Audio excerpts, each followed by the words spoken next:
mulai ya. Assalamualaikum warahmatullahi wabarakatuh. Salam sejahtera Waalaikumsalam bagi kita semua. warahmatullahi wabarakatuh. Salam sejahtera bagi kita semua. Om Swastiastu, Namo Buddhaya, salam kebajikan. Selamat pagi teman-teman semua. Gimana kabarnya? Alhamdulillah baik. Alhamdulillah baik. Ya, semoga kita semua tetap baik-baik saja ya, terjaga kesehatannya, terjaga kebahagiaannya, dan semoga juga kita semua tetap produktif meskipun berada di tengah situasi pandemi seperti ini. Nah, sebelumnya izinkan saya perkenalkan diri terlebih dahulu. Nama saya Lina Sulistiawati. Saya merupakan anggota muda dari UKMF Kesenian Abstrak dan pada pagi hari ini saya untuk menjadi moderator yang akan memandu jalannya acara webinar public speaking dengan tema Create Your Own Style to be a Great Speaker yang diadakan oleh Divisi Bahasa UKMF Kesenian Abstrak. Pertama-tama, saya akan mengingatkan kembali kepada teman-teman peserta terkait beberapa peraturan yang harus teman-teman taati selama acara webinar ini berlangsung. Yang pertama, pastikan teman-teman menggunakan display name yang sesuai dengan format yang telah ditentukan oleh panitia, yaitu nama underscore asal instansi, contohnya seperti Lina_UTM. Untuk yang tidak berasal dari instansi manapun, bisa menggunakan display name dengan format peserta underscore nama, contohnya seperti peserta underscore Lina, gitu ya. Yang kedua, peserta diwajibkan berpakaian sopan, mengaktifkan kamera selama acara. Yang ketiga, peserta diharapkan mematikan mikrofon atau mute selama acara berlangsung. Peserta boleh mengaktifkan mikrofon saat telah diberikan izin oleh moderator. Yang keempat, peserta diharapkan berperilaku sopan dan saling menghargai selama acara webinar ini berlangsung. Yang kelima, peserta akan peserta akan diberikan sertifikat bagi yang sudah melakukan registrasi, mengikuti acara dari awal hingga akhir, dan mengisi form absensi yang akan dibagikan saat acara ini berlangsung. Yang keenam, penyelenggara berhak untuk tidak memberikan izin dan mengeluarkan peserta dari Zoom meeting jika ditemukan adanya pelanggaran. Yang ketujuh, pemaparan materi nanti akan disampaikan oleh Miss Via dan peserta dapat mengajukan pertanyaan apabila masih ada yang dibingungkan melalui kolom chat dengan cara menuliskan nama, asal instansi, dan pertanyaan secara ringkas. Di akhir sesi nanti akan ada kuis berhadiah. Jadi bagi teman-teman yang bisa menjawab pertanyaan dari moderator terkait materi yang telah disampaikan sebelumnya akan mendapat door prize gitu ya, seperti yang sudah tertera di pamflet.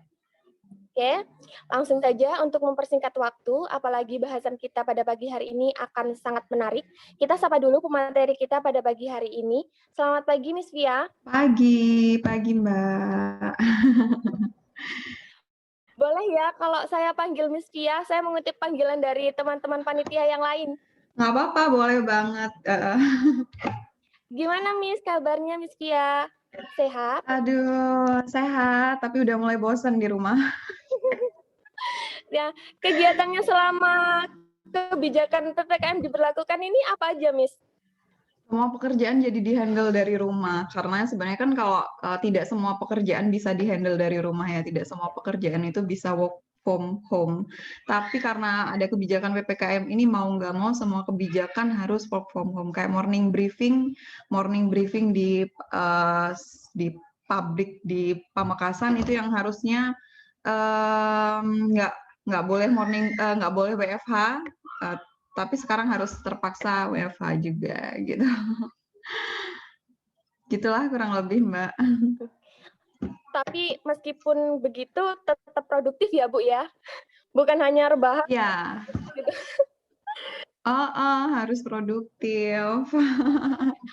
Iya, Mbak Miss Lina, Pia. ya, Mbak Lina apa kabar? Baik, Miss. Alhamdulillah sehat. Sehat, ya. Ya, Miss. Agar teman-teman peserta Ya. ini bisa lebih mengenal Miss Pia, saya akan membacakan terlebih dahulu kurikulum vitae dari Miss Pia. Ya, boleh.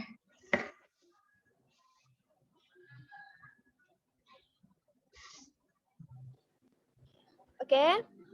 Untuk nama lengkapnya, Alivia Camelia SIKOM, MIKOM, tempat tanggal lahirnya di Bangkalan, mohon maaf, di Bangkalan pada tanggal 24 Agustus tahun 1991, usia saat ini 29 tahun.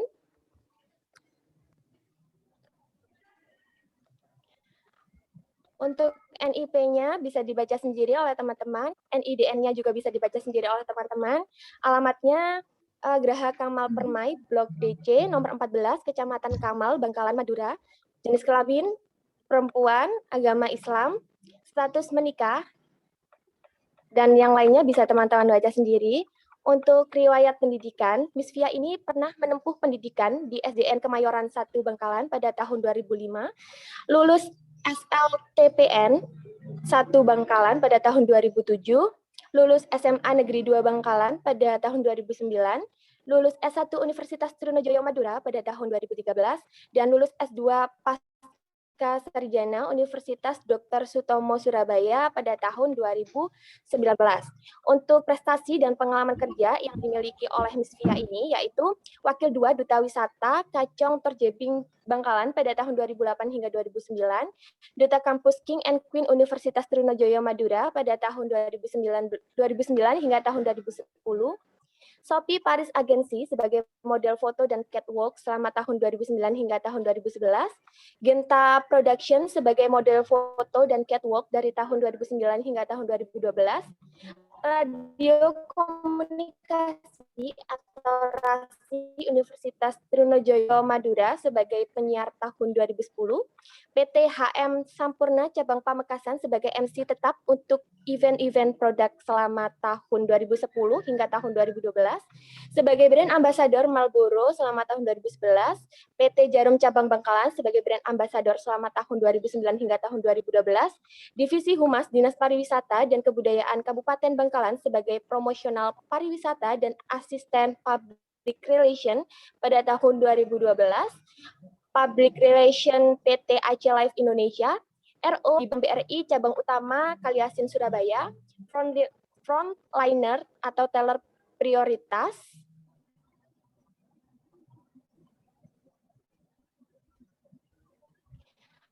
PT Bank Sentral Asia TBK 2016, dosen UTM 2006, tema vaksin aman masyarakat sehat, moderator dalam webinar nasional Infocom Pemkab Bangkalan dengan tema UMKM. Untuk judul penelitian yang pernah dibuat oleh Miss Via ini yaitu model komunikasi kelompok Bigel di Madura, komunikasi kelompok Blater di Desa Jedih, Kabupaten Bangkalan, Madura, dan mainstreaming isu difabel. Yang terakhir yaitu fenomenologi poliandri perempuan di Madura. Nah, keren banget ya Miss Via ini. Pengalaman dan juga skill yang dimiliki gitu. Tentunya prestasi yang dimiliki ini nggak mungkin lepas dari skill yang dimiliki oleh Miss Via ya.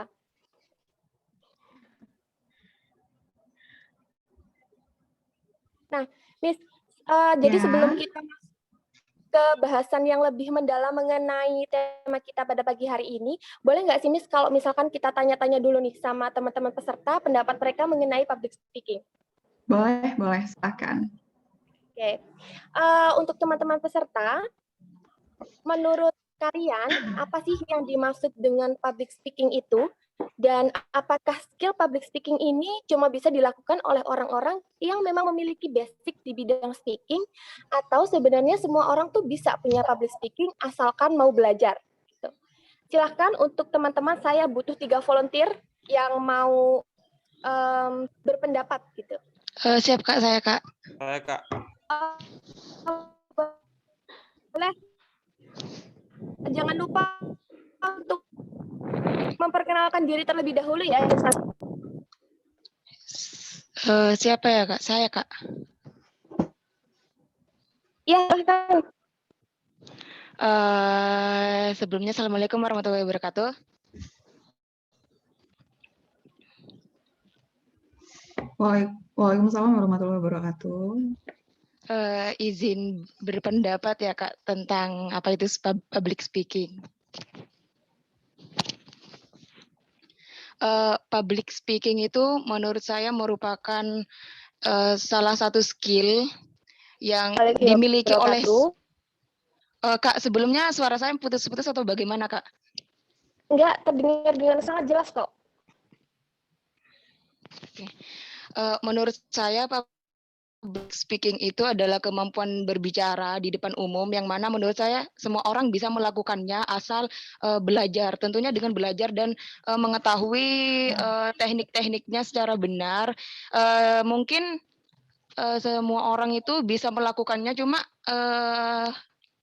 kebanyakan dari mereka malu, dan kendalanya di public speaking pasti karena bertatapan langsung dengan semua orang, tapi saya yakin semua orang pasti bisa berpublic speaking dengan sudah memiliki materi yang akan dibahas. Cuma ya balik lagi, kendala dari public speaking sendiri itu karena kurang belajar mungkin dan juga gugup Kak. Karena saya juga merasakan seperti itu. Mungkin saya juga bisa berbicara di depan umum, cuma gugup seperti itu Kak. Terima kasih. Baik, terima kasih ya pendapatnya. Ada lagi yang mau berpendapat? Saya, Kak. Oke, silahkan. Ya. Jangan lupa memperkenalkan diri dulu. Ya, Assalamualaikum warahmatullahi wabarakatuh. Selamat pagi semuanya. Sebelumnya, perkenalkan saya Mirza dari Sastra Inggris Angkatan 20 UTM. Pertama-tama, memberi pendapat tentang apa sih public speaking itu. Public speaking itu seperti kemampuan ability atau kemampuan keterampilan kita dalam berbicara, dalam ngobrol di depan publik, di depan umum, di depan banyak orang. Kan sesuai arti dari public speaking ya, berbicara di depan publik. Itu untuk arti atau singkatnya dari public speaking. Kalau itu tadi public speaking. Apakah semua orang bisa berpublic speaking?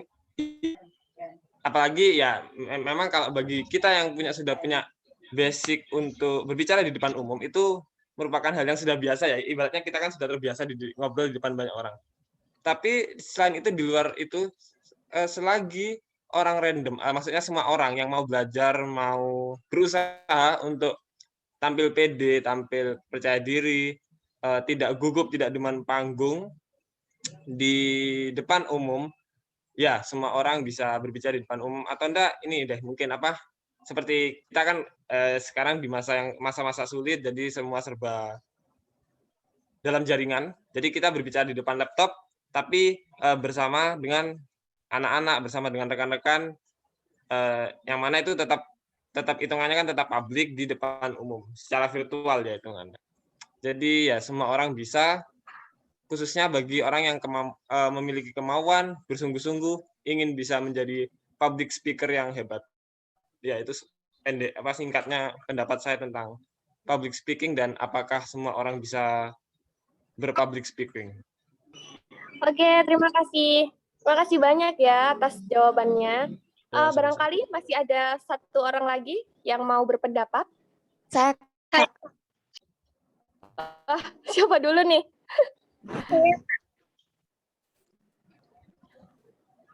Oke. Oh iya Kak, makasih. Menurut saya, public speaking merupakan kegiatan komunikasi lisan yang dilakukan secara langsung di muka umum atau di hadapan sekelompok orang. Terus menurut saya, semua orang itu punya skill public speaking. Seperti kita mengutarakan pendapat seperti ini juga menurut saya merupakan public speaking. Atau seperti kita berbicara dengan orang atau dengan teman kita sendiri, itu menurut saya juga public speaking. Jadi semua orang itu bisa public speaking. Terima kasih. Oke, sama-sama.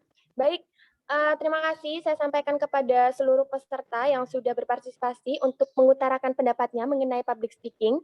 Jadi kepada Miss Via, saya persilahkan untuk menanggapi pernyataan dari teman-teman dan dilanjutkan dengan pemaparan materi mengenai public speaking yang sesuai dengan tema kita pada pagi hari ini, yaitu Create Your Own Style to be a Good Speaker. Kepada Miss Via, saya persilahkan. Iya, terima kasih Mbak Lina dan terima kasih juga kepada teman-teman yang tadi sudah berpendapat, luar biasa sekali. Selamat pagi teman-teman semua. Pagi. Pagi. Kak. Iya, salam kenal ya buat teman-teman semua.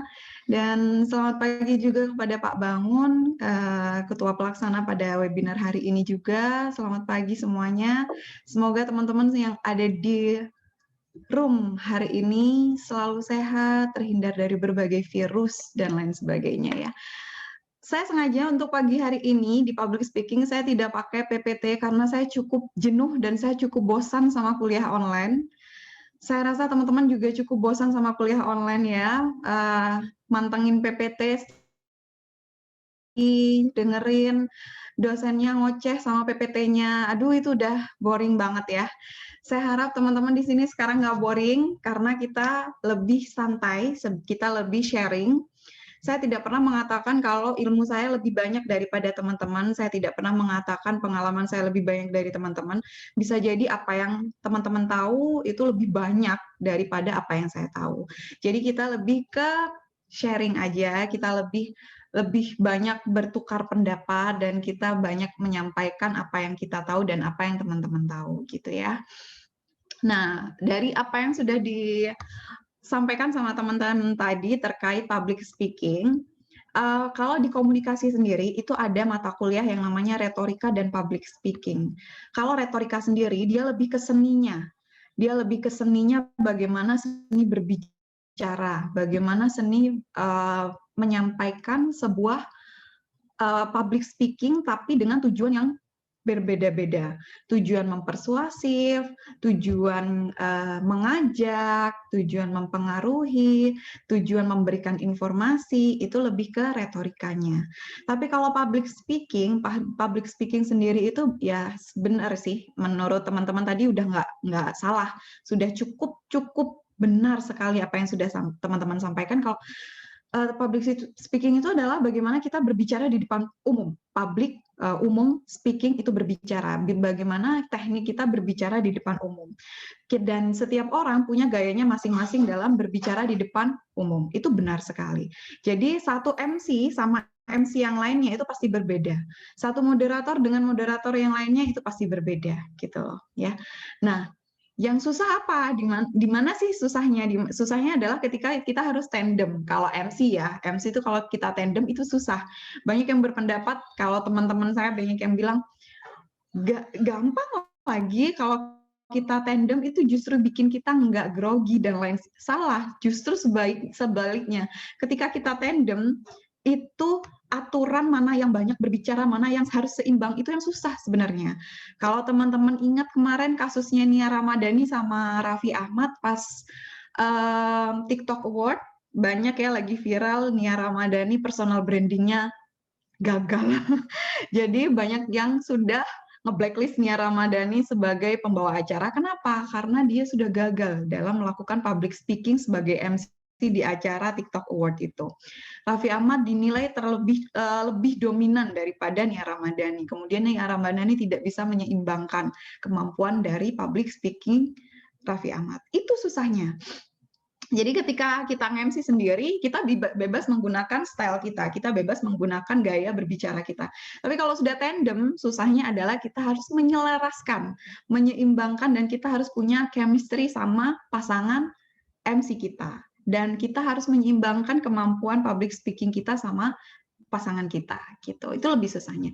Nah, sebelum kita masuk ke teknik-teknik public speaking, saya mau memberikan banyak dulu informasi tentang public speaking.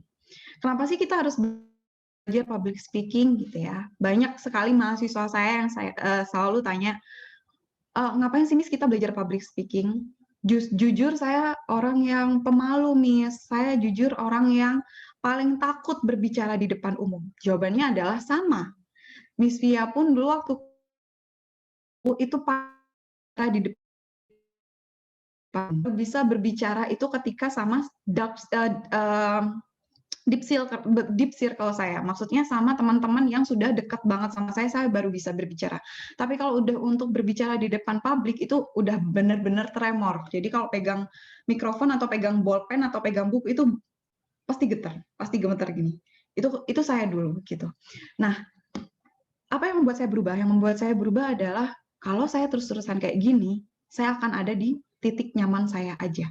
Saya akan ada di lingkaran ternyaman saya aja, dan saya nggak akan berkembang gitu. Kalau kamu ada di satu titik yang membuat kamu nyaman, udah. Kenapa? Kalau kamu ada di situ terus, merasa kamu nyaman di situ, dan kamu di situ terus, sampai kamu mati nanti kamu akan ada di titik itu terus. Gitu. Jadi saya merasa, nyaman sama jiwa introvert saya nyaman sama saya yang tidak berani berbicara di depan umum. Saya merasa diri saya sudah cukup terlindungi, rasa malu saya sudah cukup terlindungi ketika saya tidak, dan di mana pada saat itu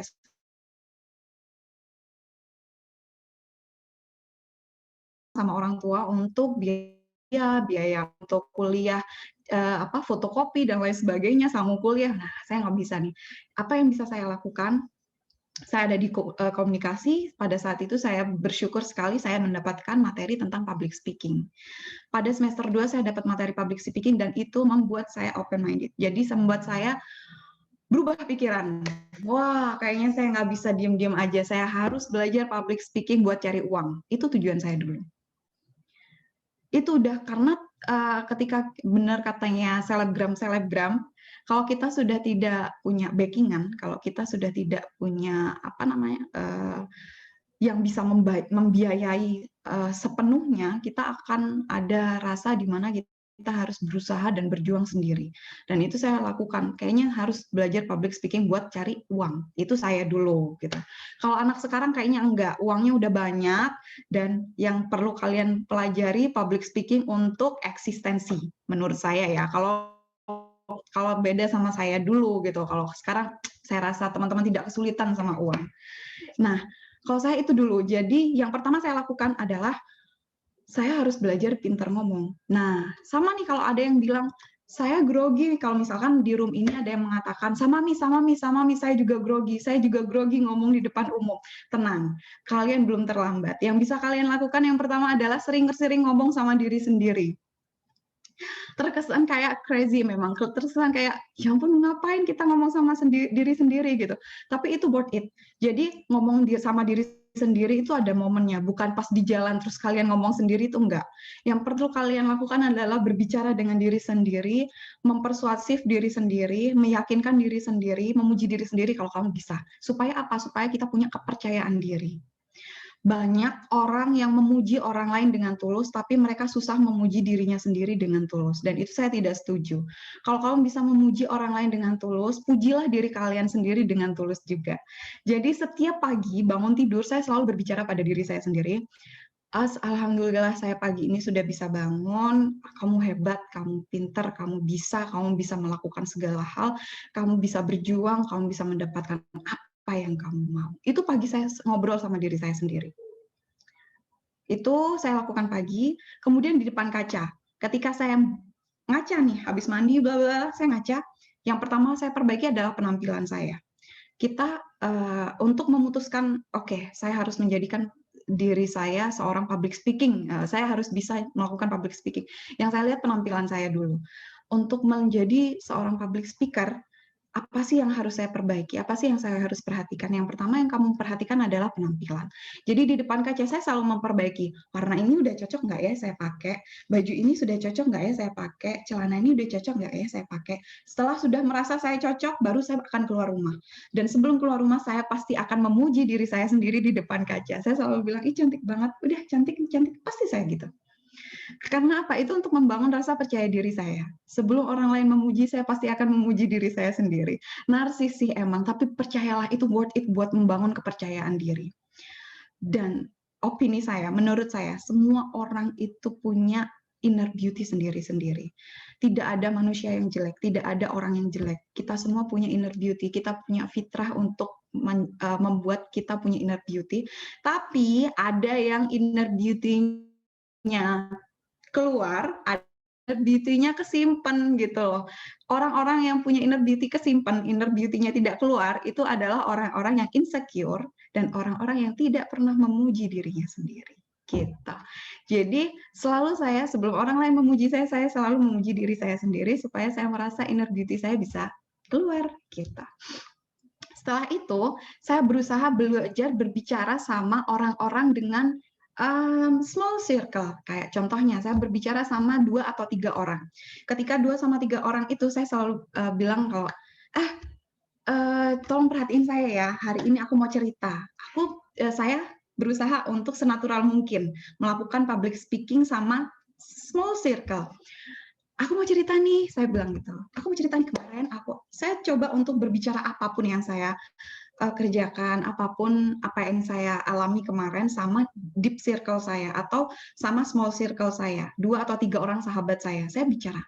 Setelah saya merasa puas, kayaknya udah enak nih ngomong sama 2-3 orang, naik level.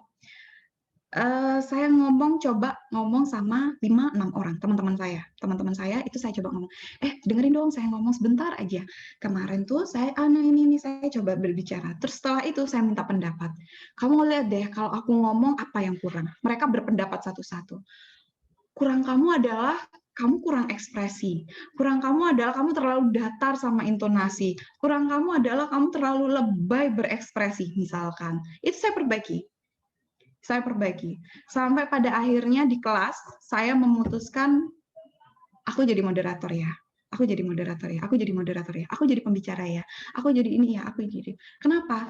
Karena saya berusaha untuk menaikkan level publik saya menjadi satu kelas. Saya grogi nggak sih ngomong di depan satu kelas? Saya grogi, saya tremor nggak sih, tangan saya getar nggak sih kalau pegang buku di depan kelas? Apa yang saya bicarakan itu tertata nggak sih di depan kelas gitu? Ternyata grogi, ternyata berbicara di depan kelas itu tidak semudah berbicara di depan small circle. Beda ya, orang yang kita kenal, berbicara di depan orang yang kita kenal sama berbicara dengan orang yang tidak seberapa kita kenal, itu ternyata bikin kita tremor, bikin kita gemeteran gitu ya. Sampai pada akhirnya saya coba, saya nggak bisa nih kalau kayak gini tuh saya nggak bisa. Saya harus belajar sama seseorang. Saya akhirnya menemui orang yang menurut saya punya skill public speaking yang bagus. Jadi setelah saya mencoba dengan diri saya sendiri, saya belajar dari orang lain. Terus dia bilang, dan ini yang bisa kalian keep in mind, ini yang bisa kalian ingat. Dia bilang, ketika kamu berbicara di depan publik, jangan pernah eye contact, jangan pernah lihat mata mereka. Karena pandangan mata mereka itu membuat kamu grogi.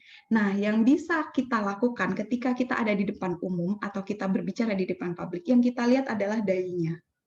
Jadi kelihatan kalau kita tuh kelihatan eye contact tapi nggak eye contact gitu loh. Jadi saya tuh biasanya kalau berbicara di depan kelas atau di depan umum, saya nggak pernah lihat mata audiens saya melihat dahinya.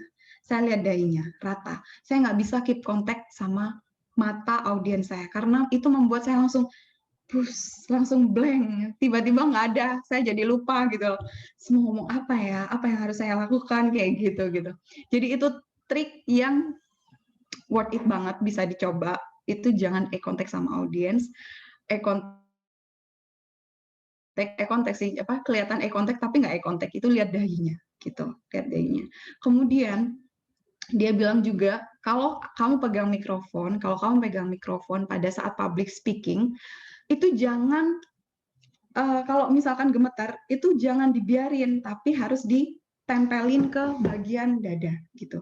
Jadi kalau ini getar, begitu ditempelin di bagian badan kita, itu dia nggak getar lagi gitu. Itu salah satu teknik yang menurut saya worth it sekali dan saya coba benar. Begitu saya pegang mikrofon gemeter, itu saya tempelin di badan saya, itu jadi lebih cooling down, jadi lebih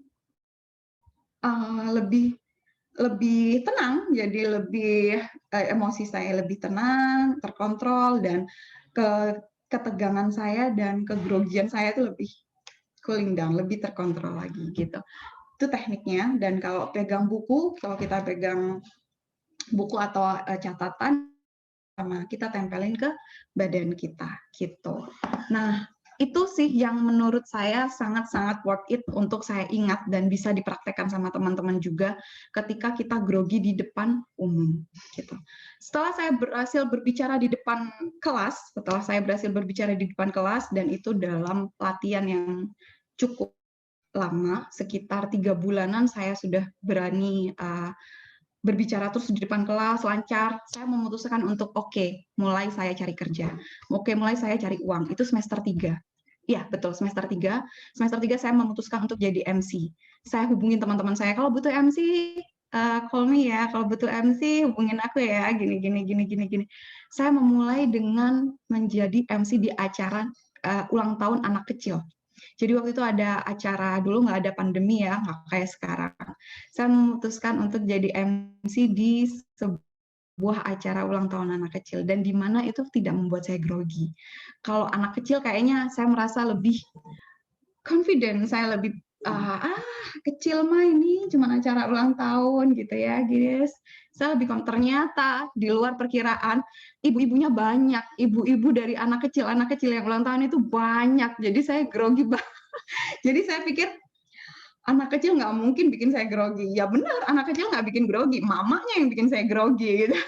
Mamanya yang udah memperhatikan, ya Allah MC-nya, ya ampun MC-nya pakai baju. Dari situ saya belajar, pernah saya baca buku kalau ketika kita nge-MC, jangan pernah lebih dari 7 titik yang ada di tubuh kita. Gitu. 7 titik itu apa? Jadi dan itu memang diberlakukan di pas saya kerja di BCA, itu juga ternyata diberlakukan. Waktu saya jadi ROD BRI, itu juga diperhatikan. Dan ini bisa kalian terapkan dari sekarang untuk keseharian pun kalian terapkan. Saya pun juga sampai sekarang masih menerapkan. Ketika kita keluar rumah, usahakan jangan lebih dari 7 titik.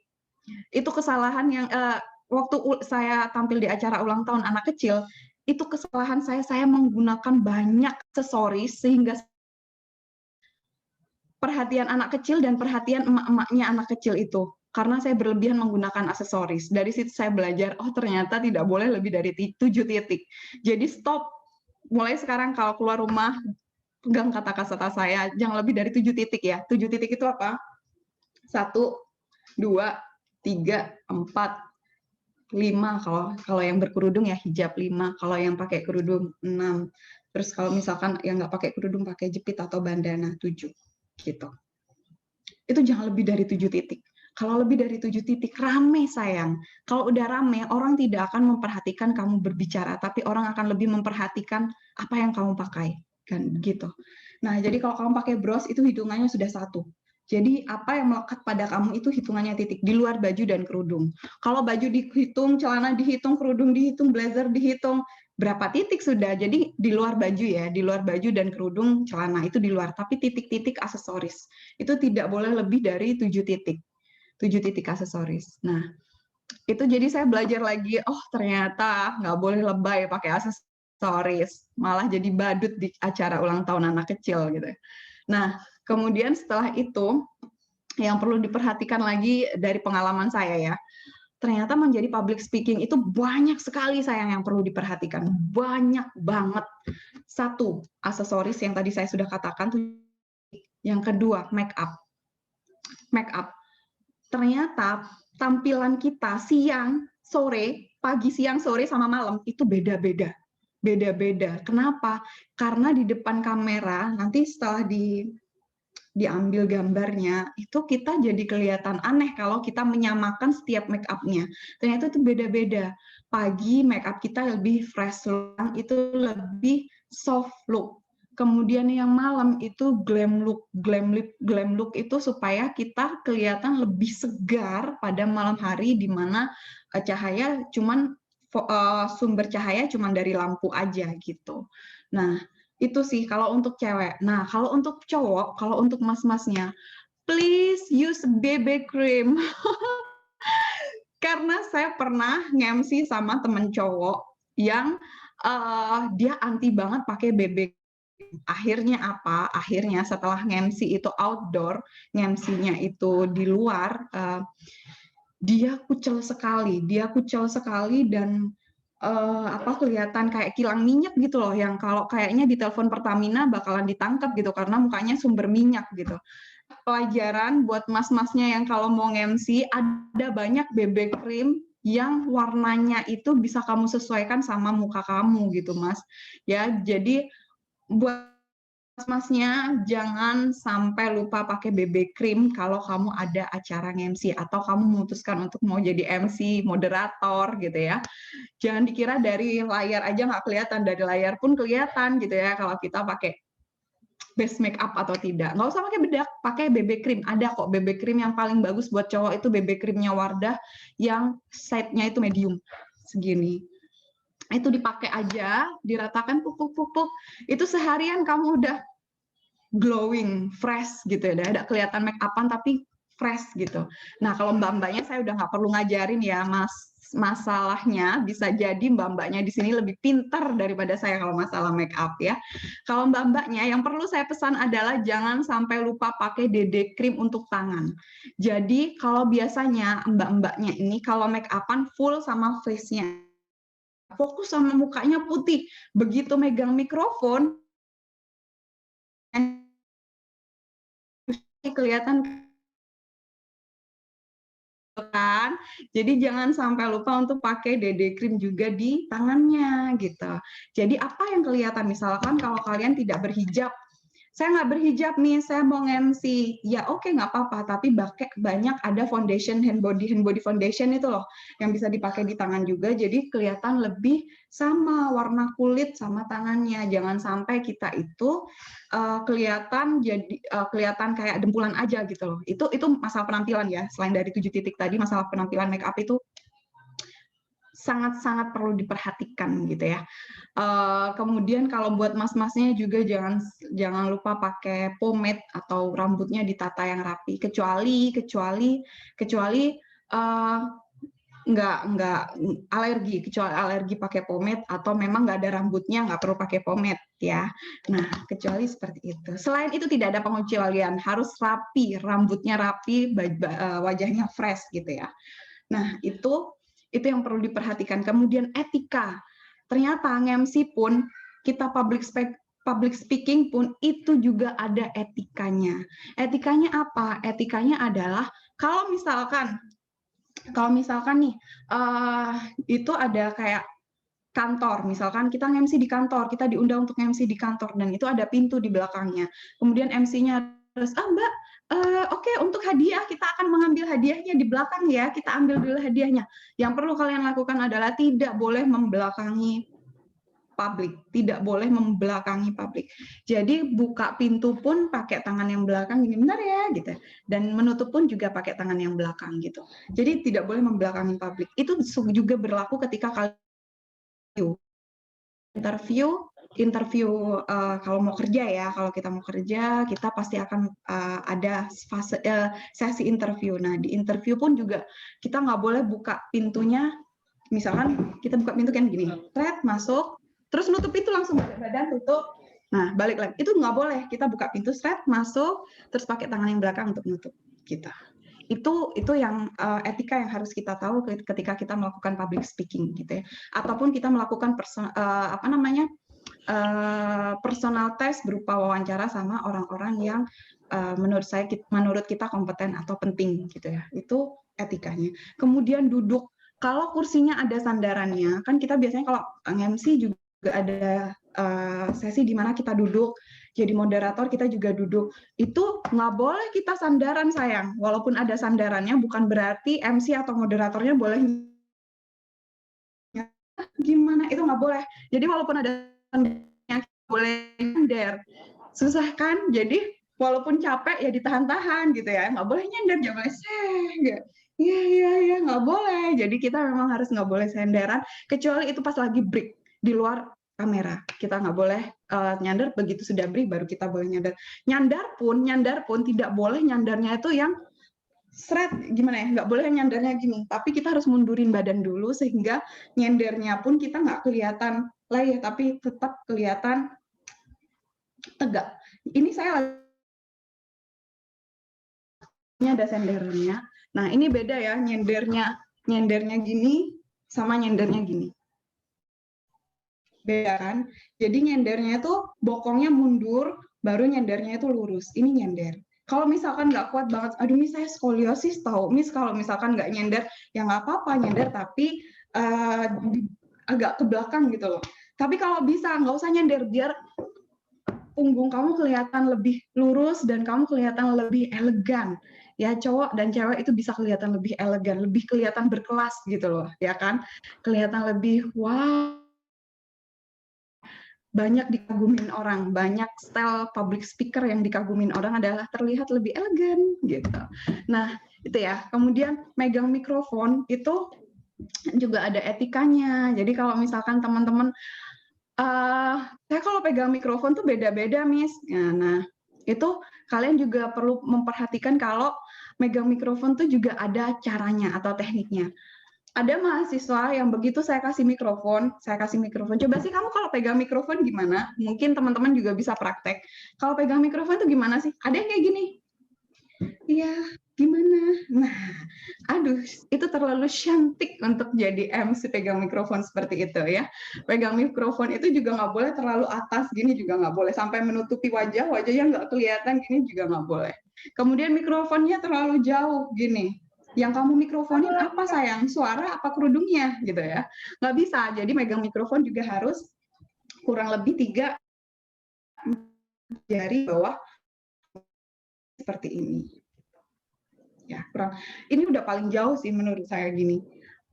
Biasanya kalau misalkan kalian merasa suaranya lebih noise, Miss, banyak noise, 3 jari juga boleh. Kalau noise ya, kalau ada noise ya, kalau terlalu banyak noise. Tapi kalau kamu ngerasa soundnya udah cukup bagus, begitu dicek sound, cek, udah bagus, rasa banyak noise dan kelihatan kurang bersih, kurang clear suaranya, bisa naik di 3 jari.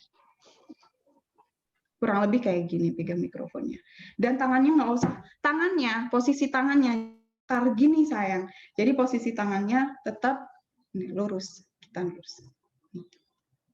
Ya.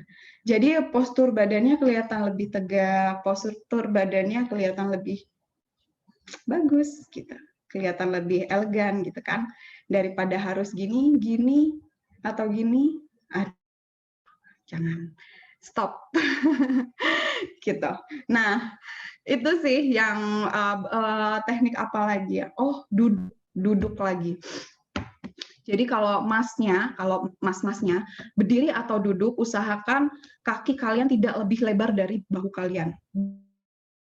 Di posisi kakinya itu tidak lebih lebar, tidak ngangkang lebih dari bahu kalian.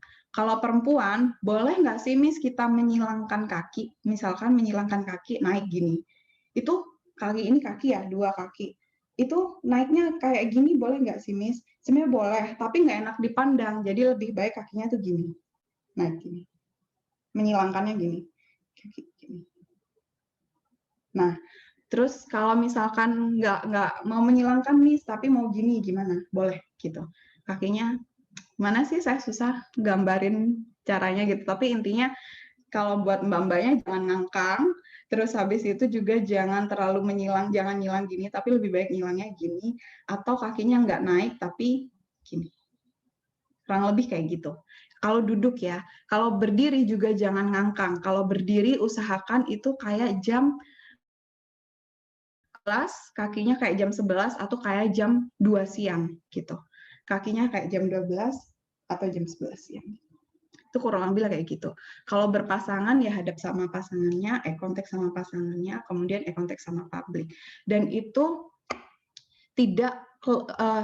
tidak boleh kalau kalian tidak briefing sama teman duet kamu di atas panggung ya. Harus briefing berdua. Bangun chemistry yang bagian mana, aku yang bagian mana, kamu yang mana, aku yang mana. Jangan sampai kayak orang rebutan bahan bicara, berebutan bahan omongan di atas panggung, itu nggak boleh gitu. Jadi harus briefing berdua. Lebih kalau misalkan nggak berdua sendiri itu lebih gampang, kita lebih banyak explore gitu ya. Nah, Kemudian yang perlu diperhatikan adalah tatanan bahasa atau kosakata. Ketika kita memutuskan untuk menjadi public speaker, ketika kita harus melakukan public speaking, kosakata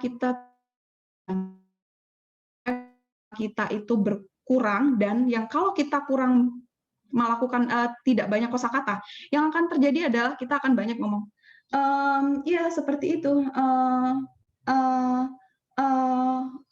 Pernah nggak sih dengar ada orang yang berbicara di depan publik, dia banyak ae-nya, ya kan? Nah, itu menurut saya dia kurang kosakata. Jadi, gimana sih memperbanyak kosakata? Banyak, baca, nggak harus buku. Kalau misalkan saya lihat sih, kalau anak-anak milenial sekarang jarang baca buku, tapi dia lebih suka baca media sosial, dia suka baca e-book, dia lebih suka baca blog, dan lain sebagainya. Baca, nggak apa-apa. Apapun, ya, media sosial, dan lain sebagainya. Captionnya Lambe Turah yang panjang lebar, kamu baca, silahkan.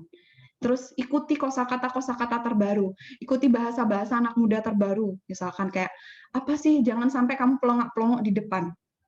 Misalkan ada audiens yang tanya gitu ya, tapi kan beda Mbak kalau kita di ghosting. Hah, ghosting apaan?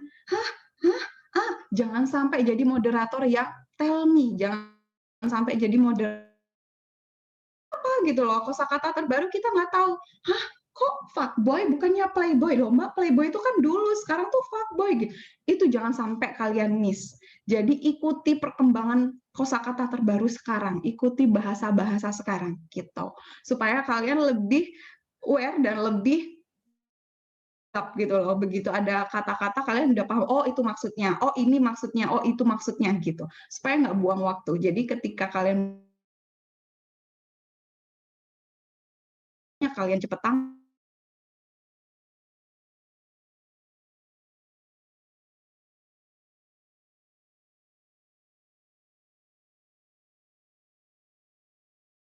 kita buruk gitu ya. Nah, sama yang kayak yang tadi dikatakan style itu kalau di komunikasi lebih ke personal branding. Kita bisa membentuk personal branding kita masing-masing gitu. Nah, kayak saya personal branding sendiri, saya yang membentuk. Saya mau diri saya dikenal sebagai apa. Nah, waktu dulu saya juga punya nih personal branding yang saya bentuk ketika saya jadi MC. Saya mau dikenal menjadi MC formal. Saya mau dikenal sebagai MC non-formal. Saya mau dikenal sebagai MC yang multi-talent. Saya mau dikenal sebagai MC wedding. Misalkan seperti itu. Kita bebas. Misalkan, aku mau dikenal sebagai moderator di acara-acara formal. Aku mau dikenal sebagai moderator di acara-acara non-formal. Aku mau dikenal sebagai moderator multi-talent. Saya mau dikenal sebagai moderator gini.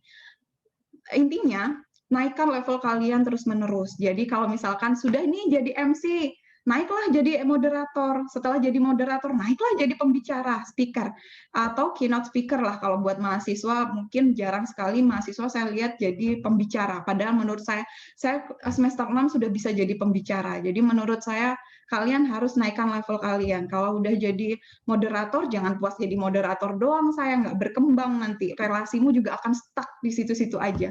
Jadi kalau udah jadi moderator, naikkan lagi jadi keynote speaker. Kalau sudah jadi keynote speaker, naikkan lagi level kalian jadi pembicara. Pembicara di sebuah acara misalkan, kalian punya bakat atau sesuatu yang bisa dieksplor dan sesuatu yang inspiring, sesuatu yang bisa dipelajarin sama banyak orang, nah itu kalian bisa jadi pembicara. Mulai dari situ. Kalau sudah itu, jadi enaknya ketika kita punya personal branding yang terus naik, kita punya branding diri sendiri kita punya branding yang terus naik, relasi kita tuh banyak. Kalau kita punya banyak relasi, ketika lulus kuliah, ini yang saya alami ya, ketika kita lulus kuliah, kita nggak perlu cari kerja, tapi malah kita yang ngelakin kerjaan. Jadi begitu saya, karena saya punya banyak relasi dari melakukan public speaking. Ketika saya punya kemampuan public speaking, saya banyak berbicara sama orang, saya banyak tampil, saya punya banyak relasi, saya membangun relasi sebagus-bagusnya, seluas-luasnya. Yang saya lakukan adalah ketika saya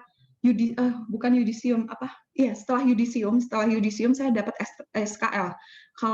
Kalau nggak tahu kalau sekarang ya, kalau dulu saya namanya itu surat keterangan lulus. Begitu setelah yudisium saya dapat SKL, itu saya sudah banyak yang nawarin kerja. Banyak yang, kerja di tempatku dong, kerja di sini aja sama aku, ini. Itu malah saya nolakin. Nggak bisa, saya kayaknya nggak bisa dulu deh, saya pengen kesini, saya kesini. Itu saya malah nolakin kerjaan.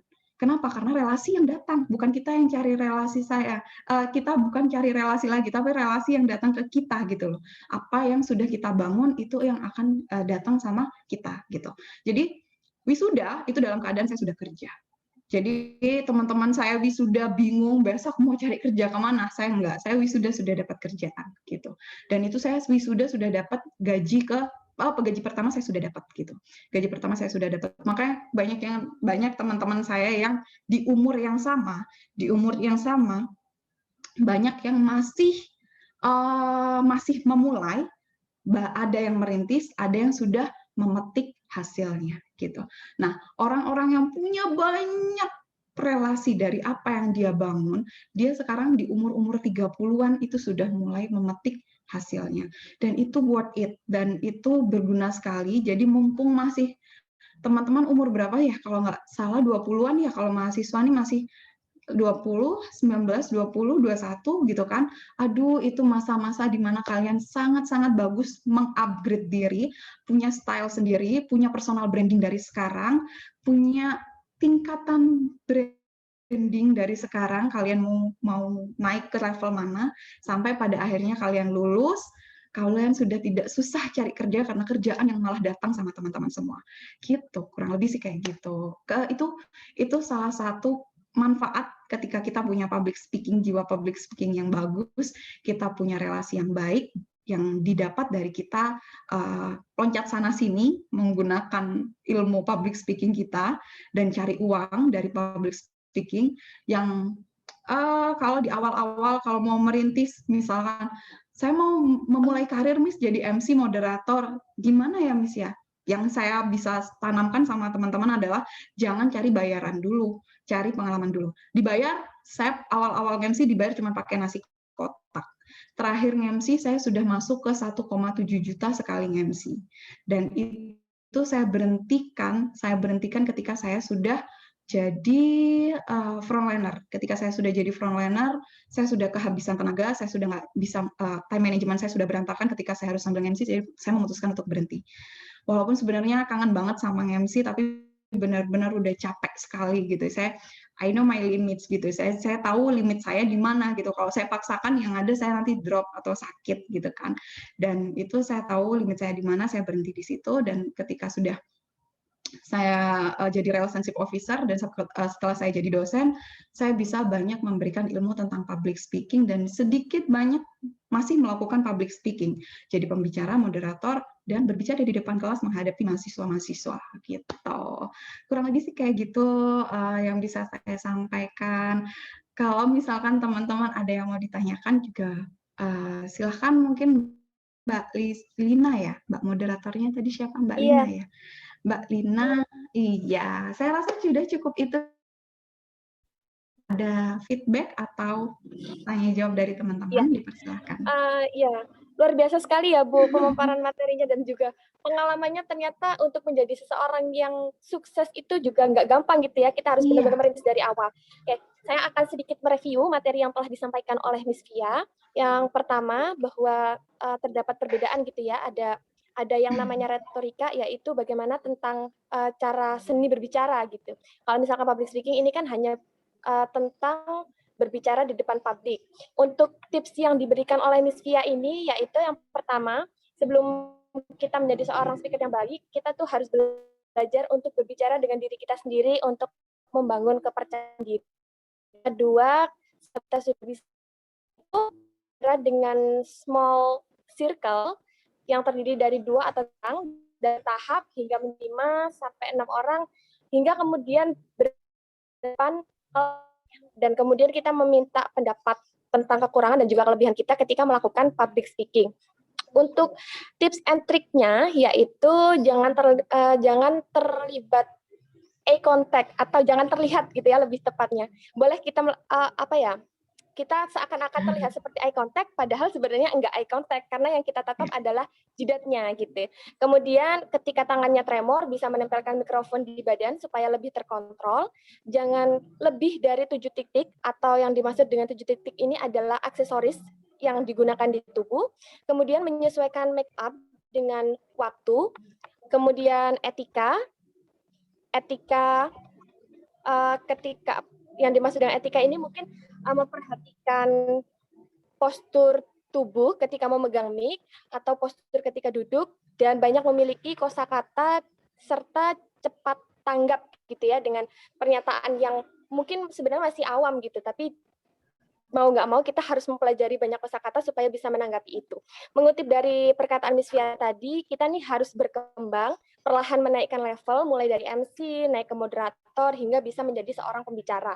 Dan ini juga kutipan dari Miss Via ya, kalau kamu berada di titik di mana kamu berada pada titik nyaman, maka kamu harus keluar dari zona nyaman tersebut agar tidak stuck berada pada satu tempat gitu. Jadi sebelumnya saya mau mohon maaf juga kepada teman-teman peserta, karena di awal tadi saya menyampaikan bahwa ada kuis, namun karena effort dari teman-teman selama acara berlangsung ini luar biasa semangat ya, jadi pemenang dari kuis ini dialihkan menjadi penanya terbaik. Bagi teman-teman yang merasa masih bingung dengan apa yang telah disampaikan oleh Miss Via, atau mau berbagi cerita gitu ya, dalam bidang public speaking, silahkan menuliskan nama, asal instansi, dan menuliskan pertanyaan secara singkat di kolom chat. Tadi sepertinya saya lihat udah ada yang tanya ya. Oke, langsung saja saya bacakan. Pertanyaan pertama dari Adinda Hafita, asal instansinya UTM. Kak, saya ingin bertanya, bagaimana cara mengatasi blank dan kehilangan kata-kata ketika public speaking? Apa yang harus kita lakukan pada saat itu juga? Wah, boleh langsung dijawab, Miss Via. Oke. Ini sering banget saya alamin, dan biasanya ini terjadi ketika ada sesuatu yang mengganggu pikiran kita. Contoh, ada mantan pacar lewat, udah itu blank, udah itu udah pasti akan hilang gitu. Ada pas lagi kita nge-MC, kita lagi ngomong apa gitu, tiba-tiba mantan pacar lewat, atau orang yang kita sukain lewat ya, atau misalkan orang yang kita lagi deket sama kita lewat, itu udah pasti hilang, blank. Dan bisa jadi kita udah nggak bisa ngomong apa-apa gitu. Misalkan lagi MC gitu, kita udah nggak tahu harus ngomong apa. Biasanya saya langsung menyapa. Biasanya itu yang saya lakukan. Begitu hilang, saya langsung, selamat pagi, gimana teman-teman pada hari ini? Selamat pagi, gini-gini. Masih seru kan ya hari ini? Biasanya saya langsung alihkan seperti itu supaya saya baru ada waktu untuk mengingat habis gini ngomong apa. Biasanya saya alihkan itu, menyapa. Selamat pagi buat teman-teman yang ada di sini, dan sambil ngomong saya sambil mikir, kayaknya tadi saya berhenti di mana sampai saya harus ngomong apa. Oh iya benar, sekarang waktunya ada ini. Oh, saya harus menyampaikan sponsor-sponsor yang terlibat, misalkan seperti itu. Atau selain menyapa, saya juga menyampaikan kalau acara ini dipersembahkan oleh sponsor ini. Biasanya saya mengalihkan dengan cuap-cuap yang nggak penting, tapi itu bisa membuat kita sedikit mengingat setelah ini apa.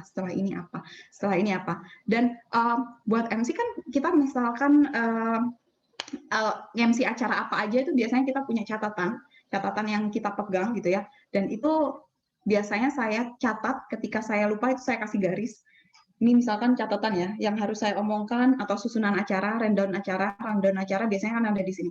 Itu biasanya akan selipin saya kasih garis merah, terus kasih panah. Begitu saya blank, biasanya ada saya lingkari. Ini saya udah ngerti sendiri, kalau saya kasih panah, saya kasih lingkarin, itu adalah kata-kata yang harus keluar ketika saya blank, yaitu sponsor adalah ini. Acara ini disponsori oleh, acara ini akan berlanjut pada, acara ini rutin diadakan di ini, acara ini bertujuan untuk. Jadi biasanya kalau saya sudah blank, lupa mau ngomong apa, saya langsung lihat rundown acara dan ada lingkaran merah yang saya lingkar, oh iya, saya harus ngomong ini aja dulu, sambil killing time, sambil mengingat-ingat apa yang harus saya sampaikan, biasanya gitu. Gitu, kurang lebih sih kayak gitu triknya ya. Baik, terima kasih Miss Via. Ya. Selanjutnya saya akan membacakan pertanyaan dari teman-teman yang lain. beberapa pertanyaan ada yang sebenarnya mirip ya, jadi nggak perlu saya bacakan. Saya akan membacakan pertanyaan yang masih belum disampaikan oleh Miss Kia aja gitu. Karena misalkan pertanyaan dari Rian ini juga masih sama gitu ya dengan pertanyaan yang pertama tadi mengenai gimana caranya kalau kita tiba-tiba ngeblank gitu ya. Oke, misalkan ini selanjutnya pertanyaan dari Aisyah Soleha dari UIN Syarif Hidayatullah Jakarta. Wah, jauh banget dia pesertanya ya sampai nyampe Jakarta gitu ya. Inilah untungnya kita mengadakan acara webinar secara ini virtual. Saya izin bertanya, bagaimana Ibu cara kita untuk membangun rasa kepercayaan diri untuk berbicara di depan umum? Karena jujur, saya kadang takut salah ketika ingin berbicara, dan apakah ada tips Ibu untuk mengatasi grogi ketika kita sedang berbicara di depan umum agar kata-kata yang keluar dapat tersusun secara rapi gitu. Mungkin ini kadang tuh lebih kayak gini loh Bu, saya juga gitu Bu. Kita udah menyusun banyak banget pertanyaan kata-kata yang mau keluar, pas madep kamera tiba-tiba hilang gitu. Nah, ini gimana sih Bu cara kita untuk mengatasi? Jadi kalau saya menambahi tadi yang pertama, selain kita cuap-cuap selamat pagi dan lain sebagainya, kemudian biasanya kita kasih tanda sponsor, yang paling ampuh lagi yang bisa kalian coba ya, ketika kita blank, tiba-tiba ada sesuatu yang mengganggu, terus blank, itu yang perlu kalian lakukan adalah berinteraksi juga. Itu worth it sekali, berinteraksi sama audiens. Pada hari ini teman-teman banyak yang hadir dari mana ya? Dari Jakarta, Surabaya, gimana kabarnya di Jakarta, Surabaya gimana, gini. Ajak interaksi sampai mereka menjawab, lempar mikrofon misalkan, ajak interaksi, dan itu membuat kalian rileks. Nah, kalau menghadapi gimana ya caranya supaya nggak grogi, nggak ada tips lagi selain latihan. Sebelumnya itu latihan, nggak ada trik-trik lagi selain latihan. Saya bisa menghabiskan 30 menit sendiri untuk latihan sebelum saya MC. Mau saya sudah sering MC atau mau di awal MC, saya selalu minta waktu 30 menit untuk sendiri. Kecuali sama partner ya, kecuali ada partner. Kalau ada partner, saya biasanya nge-briefing berdua sama partner, tapi kalau saya sendiri, MC sendiri, saya biasanya 30 menit saya minta sendiri. Jadi itulah kenapa teman-teman kalau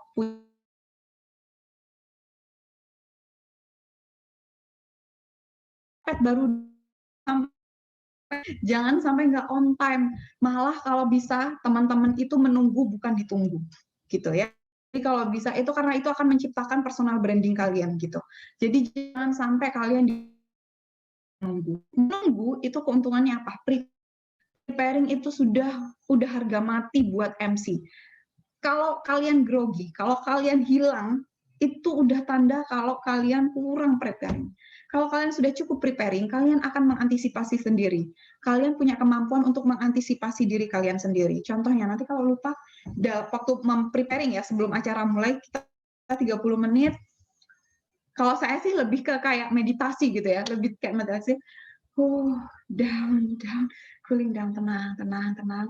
Audiens pada hari ini semuanya akan membantu. Biasanya akan memeditasi diri saya sendiri, saya akan cooling down sendiri, kemudian saya baca apa yang ada informasi pada hari ini apa. Oh, hari ini yang terjadi adalah ini.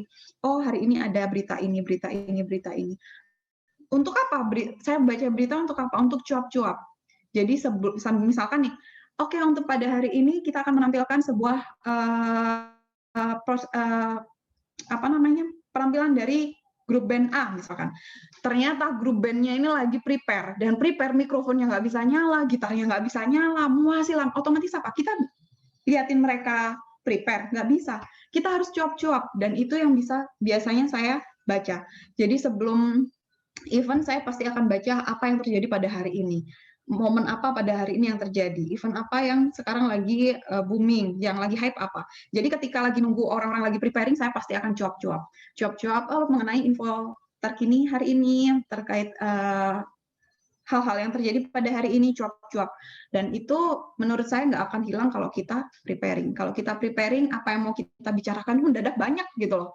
Tapi kalau kita nggak punya prepare apa-apa, ya nggak bisa. Bicara di depan panggung pasti akan kehabisan bahasa dan kehabisan kata-kata. Tapi kalau kita preparing, oh nanti kalau pas cuap-cuap saya mau ngomong ini, mau ngomong ini.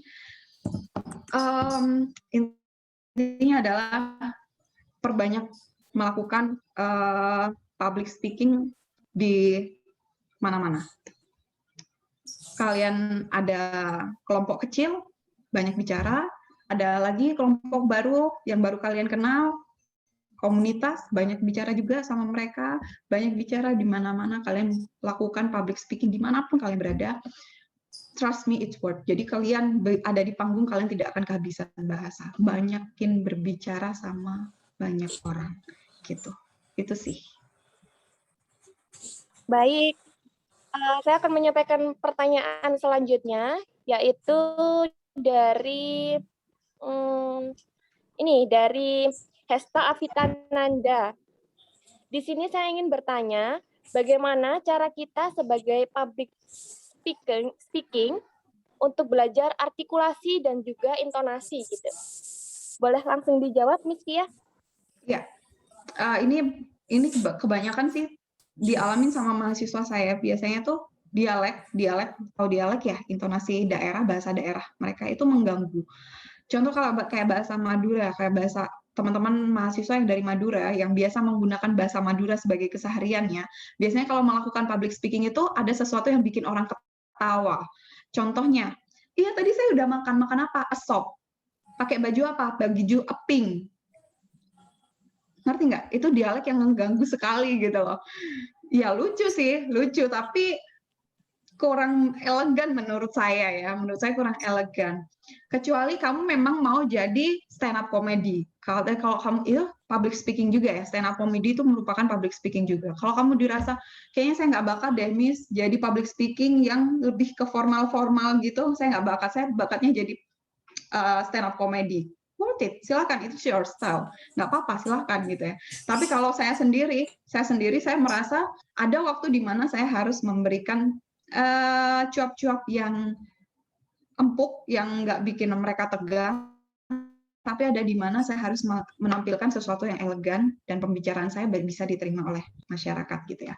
Nah, nggak ada cara lain selain kalian perbanyak menggunakan bahasa Indonesia supaya intonasi kalian itu bagus dan supaya bahasa kalian itu lebih kelihatan enak gitu loh gitu ya. Jadi perbanyak bahasa Indonesia. Kalau yang saya orang Jawa, saya ngobrol sama keluarga pakai bahasa Jawa,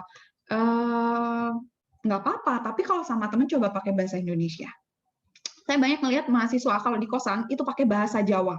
Kalau dia orang Jawa, dia di kosan pakai bahasa Jawa. Dan kalau dia dari Madura, di kosan dia pakai bahasa Madura. Salah sayang. Sama teman-teman gunakan bahasa Indonesia yang baik dan benar gitu. Gunakan selalu bahasa Indonesia yang membuat intonasi kamu bagus dan membuat logat kamu, dialek kamu tuh hilang, dialek daerah kamu tuh hilang gitu ya. Itu menurut saya sih perbanyak menggunakan bahasa Indonesia. Sama teman-teman saya sama teman-teman small circle saya pun saya menggunakan bahasa Indonesia yang baik gitu supaya terlatih, supaya biasa gitu loh. Gitu sih kurang lebih triknya. Oke. Miss Fia bisa lihat sendiri ya, ini pertanyaannya luar biasa banyak ya. Iya, makanya saya hanya bisa menyampaikan beberapa yang mungkin pertanyaannya tuh hampir nggak serupa gitu ya. Seperti ini pertanyaan dari Fatma Nur Faiza dari UINSA. Saya mau tanya, tadi kan sudah dijelaskan oleh pemateri trik untuk mengatasi agar tidak ngeblank adalah dengan cara tidak memandang mata gitu ya.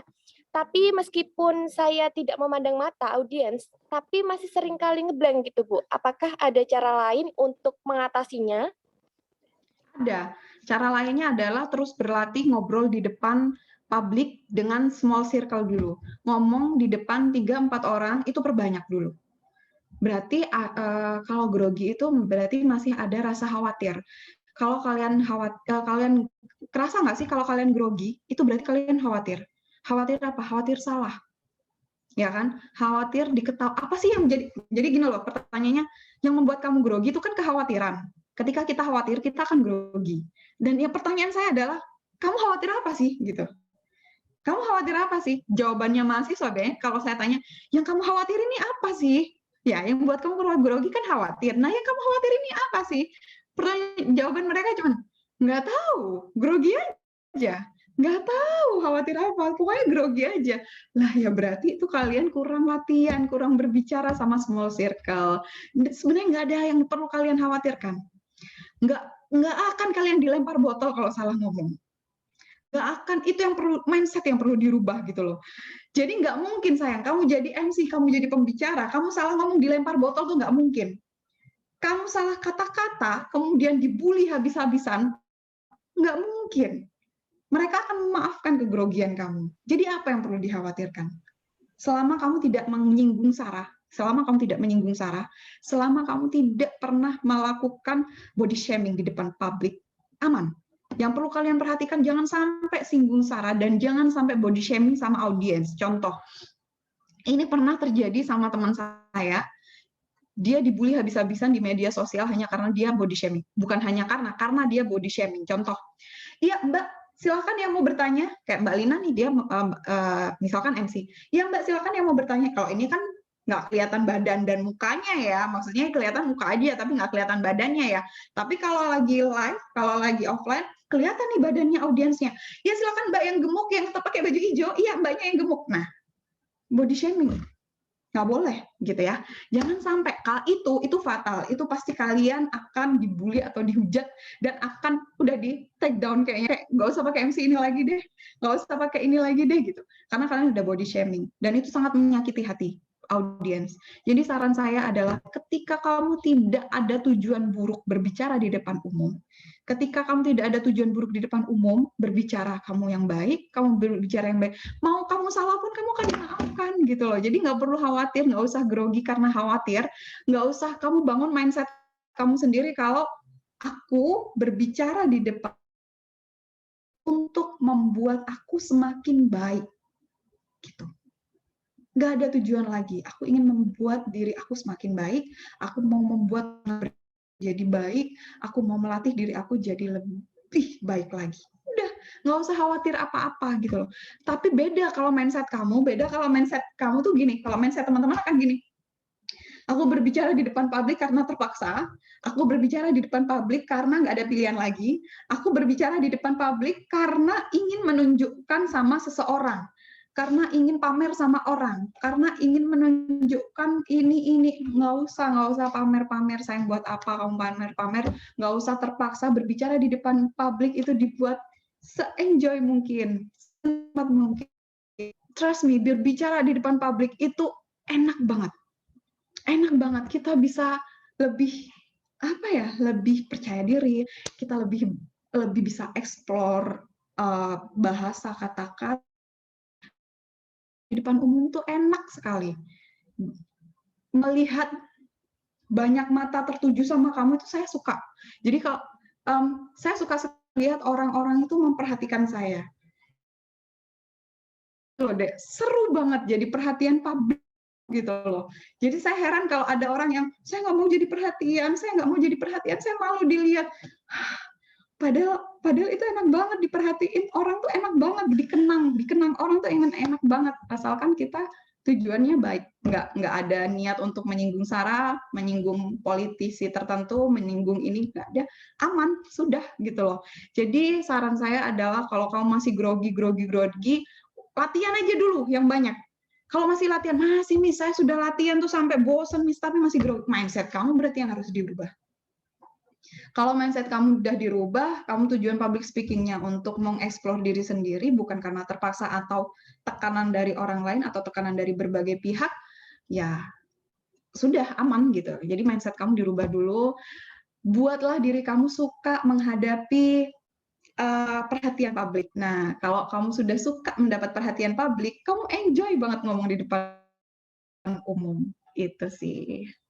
Baik, saya akan membacakan pertanyaan terakhir yang akan menutup ini. Dari ini, sebentar ya, Miss. Ya. Ini.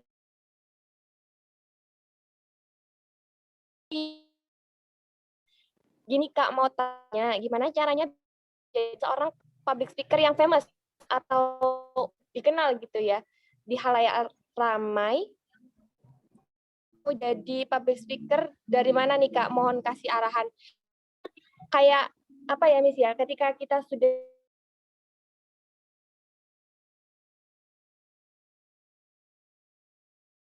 Lina ini moderator acara kita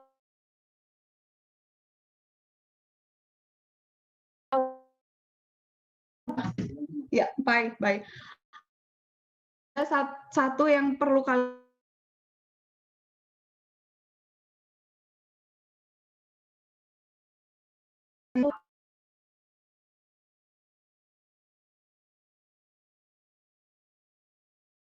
terbiasa panggil saya Miss Tia, karena saya yang biasa menyebut diri saya Miss Tia gitu loh. Contoh nih, jadi Miss Tia hari ini mau ini ya, Miss Tia mau ini. Saya menyebut panggilan saya mengganti dengan Miss Tia. Akhirnya apa? Terdoktrin lah audiens untuk mengingat saya sebagai Miss Via gitu loh. Nah, sama dengan Lina. Kalau misalkan Mbak Lina mau jadi MC, lagi nge-MC, oke, di awal kita pasti perkenalan ya. Di awal kita pasti perkenalan bahwa MC akan dipandu oleh dua host, misalkan gini. Oh, kita perkenalkan, saya Lina, saya ini. Nah, di sepanjang event, sepanjang acara, jangan pakai saya, aku, gue, pakai kamu itu dengan panggilan kamu. Lina akan, oh ya teman-teman, Lina pada hari ini audiens akan ingat MC-nya Lina, Lina. Sudah.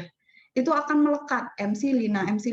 Terus naikin level personal, bukan personal, jadi naikin level circle kamu. Paham nggak ya maksudnya? Jadi circle kita nih, teman-teman mahasiswa, circle-nya mahasiswa aja. Kalau saya nggak dulu waktu maba, teman-teman saya circle-nya maba, saya sudah naik circle saya harus kakak tingkat.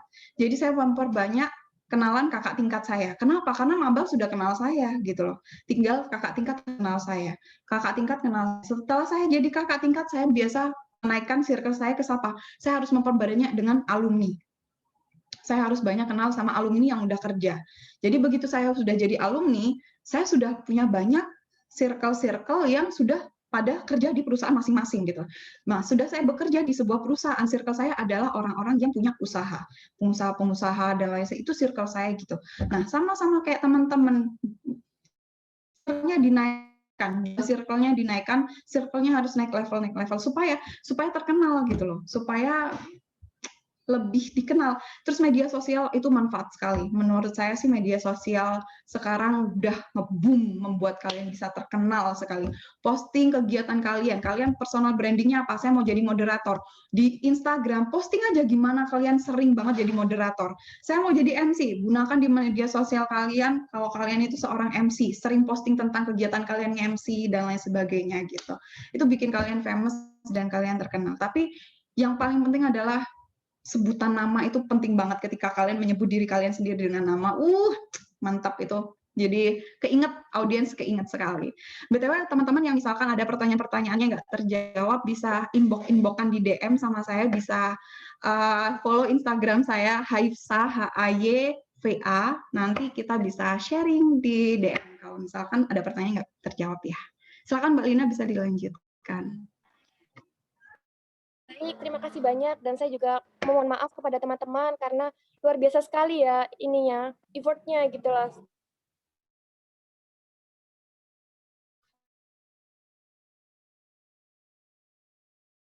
Itu masih buka, kalau misalkan teman-teman mau ingin ada pertanyaan yang belum terjawab, barangkali teman-teman yang lain nanti bisa ikut menjawab di grup itu. Baik, demikianlah acara inti dari webinar ini telah terlaksana dengan cukup lancar. Saya mengucapkan banyak-banyak terima kasih kepada Miss Via yang sudah meluangkan waktu dan juga pengalaman dengan para peserta webinar pada pagi hari ini. Saya juga mengucapkan terima kasih banyak kepada seluruh peserta yang telah sangat aktif dan mengikuti acara webinar ini dari awal hingga akhir. Saya selaku moderator memohon maaf apabila terdapat kesalahan kata yang kurang berkenan di hati teman-teman, baik yang disengaja maupun yang tidak. Saya pamit undur diri. Terima kasih banyak sekali lagi. Wassalamualaikum warahmatullahi wabarakatuh. Acara saya kembalikan kepada MC. Waalaikumsalam warahmatullahi wabarakatuh. Iya, terima kasih disampaikan kepada Miss Via yang sudah memberikan materi yang sangat luar biasa dan juga rekan saya Lina yaitu sebagai moderator. Oh ya teman-teman, sebelum lanjut ke acara yang selanjutnya, teman-teman bisa absen ya di kolom chat. Oke, sekarang kita lanjut untuk pengumuman door prize. Jadi sekarang kita umumin ada 2 pemenang nih. Selamat kepada 2 penanya terbaik, yaitu Kak Aisyah dari UIN Syarif Hidayatullah dan Kak Liatut Taufikiyah dari Universitas Trunojoyo Madura. Selamat kepada para pemenang. Untuk selanjutnya bisa menghubungi narahubung ya untuk mendapatkan door prize-nya. Beranjak ke acara selanjutnya, yaitu acara yang keempat adalah penyerahan sertifikat kepada pemateri. Berikut kami berikan sertifikat kepada Miss Pia sebagai bentuk tanda telah menjadi pemateri dalam webinar public speaking ini.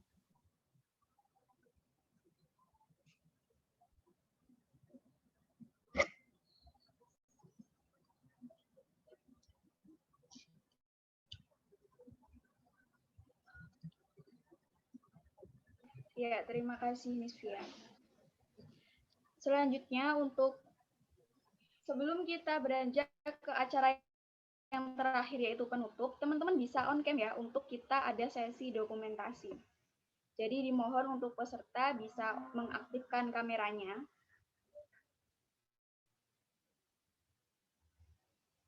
Ya, sudah on cam semuanya.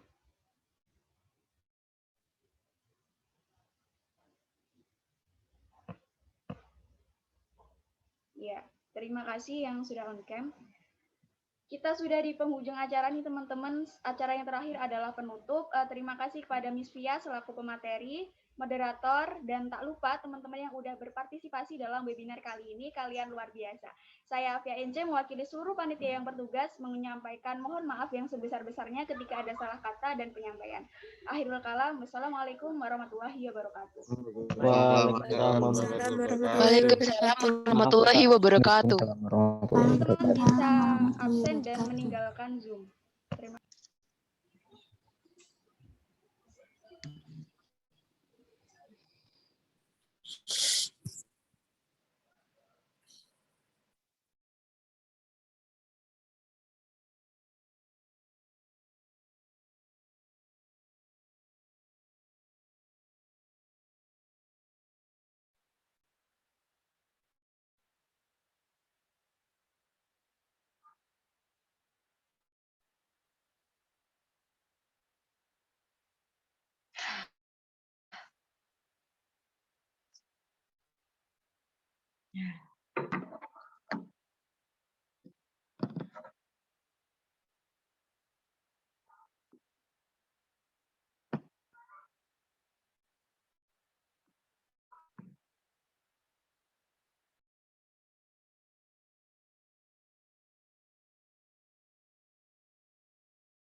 Halo teman-teman, ini acaranya udah selesai. Silakan boleh meninggalkan room. Terima kasih ya sudah join.